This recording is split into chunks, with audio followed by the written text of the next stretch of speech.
मैं आप लोगों को बधाई दूंगी कि आपने ऐसे लेखकों को रखा हुआ है जो बड़े बड़े नाम देते हैं। ये नाम सिंदूर दिया क्यों? सिंदूर तो उजड़ गया लोगों का, जो मारे गए, जिनकी पत्नियां रह गईं। जब वो कहती हैं कि एक पूरा का पूरा दृश्य काल्पनिक लगता है, मैं कहना चाहती हूँ कि एक चुटकी सिंदूर की औकात आप क्या जाने जया मैडम, आपको नहीं मालूम कि इसकी वैल्यू क्या है।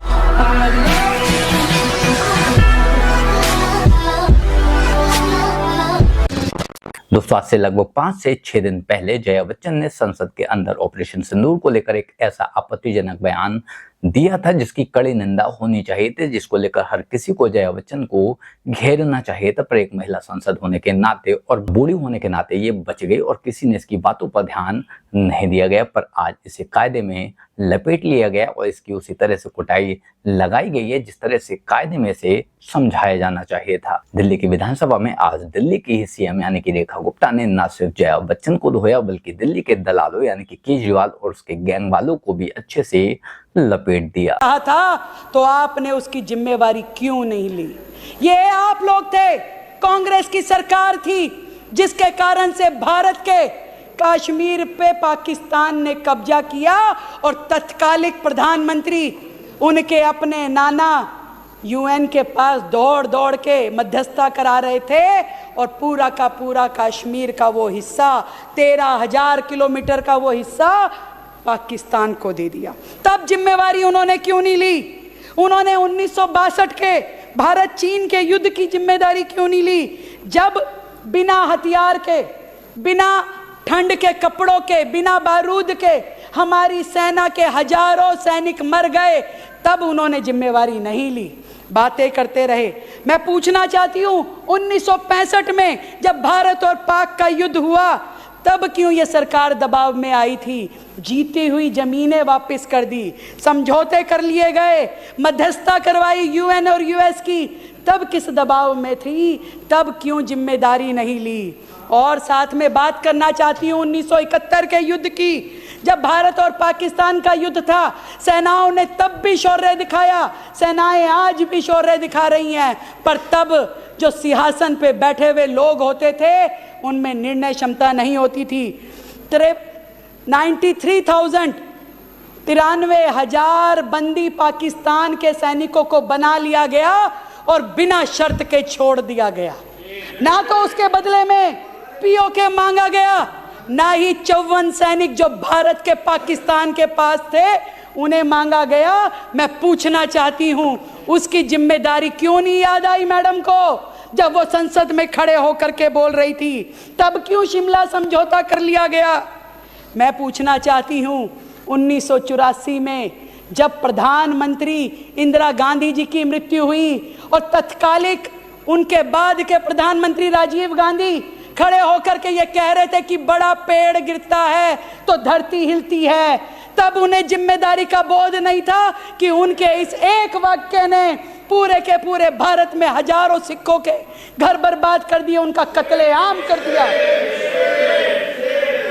उसकी जिम्मेदारी उन्होंने क्यों नहीं ली? और उसके बाद से लेकर के जब तक मोदी जी की सरकार नहीं आई, कश्मीर घाटी में रोज पत्थर फेंके जाते थे, रोज कत्लेआम होते थे, रोज भारत बदनाम होता था। उसकी जिम्मेदारी उन्होंने कभी नहीं ली, तब भी वो चुप रहते थे।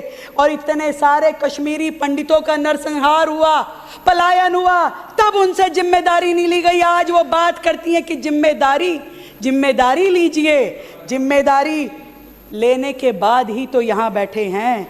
और वो सांसद जया बच्चन जी वरिष्ठ सांसद हैं, बात करती हैं कि काल्पनिक लगती है ये सारी घटना।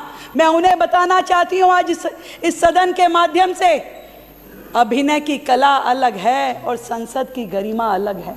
उनके द्वारा कहे हुए ये शब्द सीधा सीधा सेनाओं का अपमान है जब वो कहती हैं कि एक पूरा का पूरा दृश्य काल्पनिक लगता है। मैं कहना चाहती हूँ कि वो सैनिक जो अपनी जान हथेली पे लेकर के सरहदों पे लड़ते हैं वो उन्हें काल्पनिक लगता है। वो कहती हैं इसका नाम सिंदूर क्यों रखा गया? मैं उनको उनकी ही फिल्मी भाषा में बताना चाहती हूँ कि एक चुटकी सिंदूर की औकात आप क्या जाने जया मैडम। आपको नहीं मालूम कि इसकी वैल्यू क्या है, इसका आधार क्या है, इसका सम्मान क्या है। आप तो फिल्मी हस्ती हैं, फिल्मों के अंदर की दुनिया जानती हैं, उसके बाहर आपको कुछ नहीं पता, क्योंकि तुम्हारी राजनीति तो केवल आरोपों से चलती है और मोदी जी की साख जनता के भरोसे पे पलती है। ऑपरेशन सिंदूर उत्तर था उन सभी आंसुओं का जो हमारी बहनों की आंखों से निकले। ऑपरेशन सिंदूर उन सभी चीखों का उत्तर था जो उन माओं ने अपनी बेटों की अर्थी से लिपट लिपट के चिल्लाई और रोई, उसका जवाब था ऑपरेशन सिंदूर। इन विपक्ष के लोगों पे तो वो गाना जचता है अध्यक्ष जी। वो कहते हैं ना कि इसको लुभाया तो क्या किया, उसको लुभाया क्या किया। वो गाना होता था कि दारा सिंह को लड़ाओ तो जाने, अमिताभ बच्चन को बुलाओ तो जाने। वो जचता है। जब 2016 में उरी की सर्जिकल स्ट्राइक हुई तब ये कहते थे सबूत, तो कहते थे ये करके दिखाओ, सबूत लाके दिखाओ तो माने। मोदी जी ने सबूत ला दिया अगली बार। जब बालाकोट एयर स्ट्राइक हुई तो सबूत भी आ गए। तब इन्होंने कहा कि अरे भाई वो अभिनंदन चला गया, उसको वापस लाओ तो जाने। और मोदी जी की ताकत देखिए, अभिनंदन को भी वापस ले आए, पाकिस्तान खुद आकर के देखे गया। फिर इन्हें लगा कि अब क्या बोलें कि अब इसके अगला क्या है। तो इन्होंने कहा कि भाई आज आपने यहाँ पे जो किया है ये तो कर दिया, जो आतंकियों ने सीधा सीधा मारा, आपने आतंकी अड्डों पे हमला किया वो तो ठीक है, परंतु जो आतंकी सीधा सीधा गोली चला के गए उनको क्यों नहीं मारा। तो मोदी जी ने उसका भी जवाब दे दिया। हर हर महादेव ऑपरेशन के तहत उन 3 आतंकवादियों को भी मार दिया। फिर ये कहते हैं कि अब क्या बोलें। तो ये तो विपक्ष की भूमिका है। इन विपक्ष वालों का क्या कहें, इनको कुछ तो बोलना है। इन्हें भारत से प्यार नहीं है, इन्हें उन सब देश विरोधी ताकतों में प्यार है जहां इनको अपना प्रतिबिंब दिखता है। उदाहरण के तौर पर ट्रंप का केस ही देख लो। कुछ दिन पहले तक जब तक ट्रंप हिंदुस्तान का दोस्त हुआ करता था और हिंदुस्तान के लिए अच्छी अच्छी बातें किया करता था, ये लोग ट्रंप को अपोज किया करते थे, ट्रंप का विरोध किया करते थे और ट्रंप को एक पागल नेता बताया करते थे। आज की डेट में जब ट्रंप हिंदुस्तान के पीछे हाथ धोकर पड़ गया और उस पर टैरिफ लगाने की बातें कर रहा है, उसे अलग अलग धमकियां दे जा रहा है, तब ये लोग ट्रंप के समर्थन में उतर आए हैं, तब ये लोग ट्रंप का गुणगान कर रहे हैं। और यही सब साबित करता है कि ये लोग किसी के भी सगे नहीं है। बस कोई भी जो हिंदुस्तान के खिलाफ खड़ा हो जाए, ये लोग उसके साथ खड़े रहते हैं। बाकी आप लोग इस बारे में क्या सोचते हैं, कमेंट कर जरूर बताएं। जल्द मिलते हैं किसी नए वीडियो में नए टॉपिक के साथ। तब तक गुड बाय, नमस्कार, जय हिंद।